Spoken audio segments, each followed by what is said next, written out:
For taking the time and answering all those questions here on CNBC TV18. Well, we've got the market, which is still up about, 70 points or so. And we're at, 17,839. Mitessh is back with us for a quick check on things in terms of how he's reading the screen and the price action so far. Mitessh, what do you have?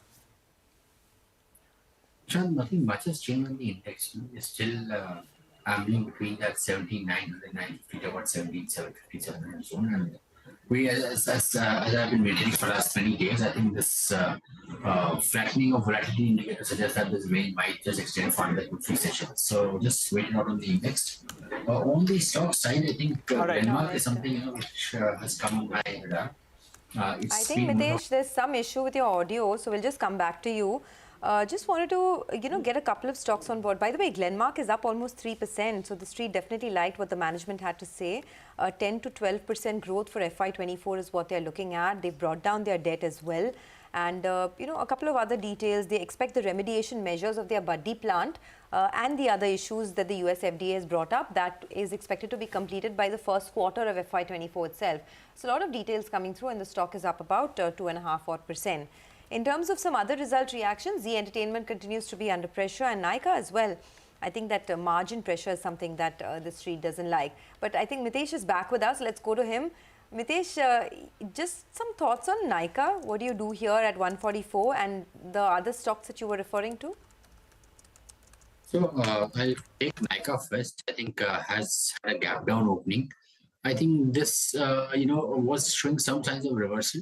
It needs to recapture 150, 151 again to start an uptrend. Otherwise, I think you will see some more mild declines to about 135, 130 levels. Broadly, I think this stock is now in the process of forming some base, and 130, 135 will become your buying zone with a stop below 125 over here.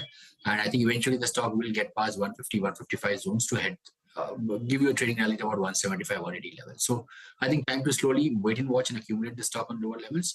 On the stock side, Glenmark is something which I was referring to.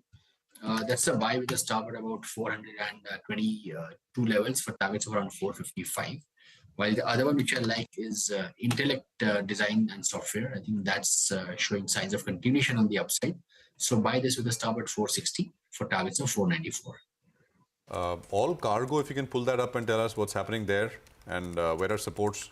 Where will supports come in? There's a big 18% cut on all cargo. Mitessh? Yeah. So, Prashant, I think all the logistic companies, I think Gati and All Cargo have been going through a declining trend. And today, I think All Cargo has had a major breakdown with the gap. And it's also broken the 200 average.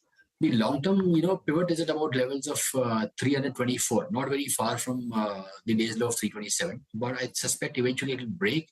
And the lows which the stock made in June 22, which is closer to about 250, 260 zones, is what I think the stock can eventually settle at around that. Okay, thanks a lot, Mitessh, for joining in. Let's take a quick break on that note. The market is still where it was an hour ago. Mid-caps under pressure, while the frontline index is not too bad. Manisha Gupta will be joining in on the other side of the break to give us a quick update on the commodity market. Stay tuned.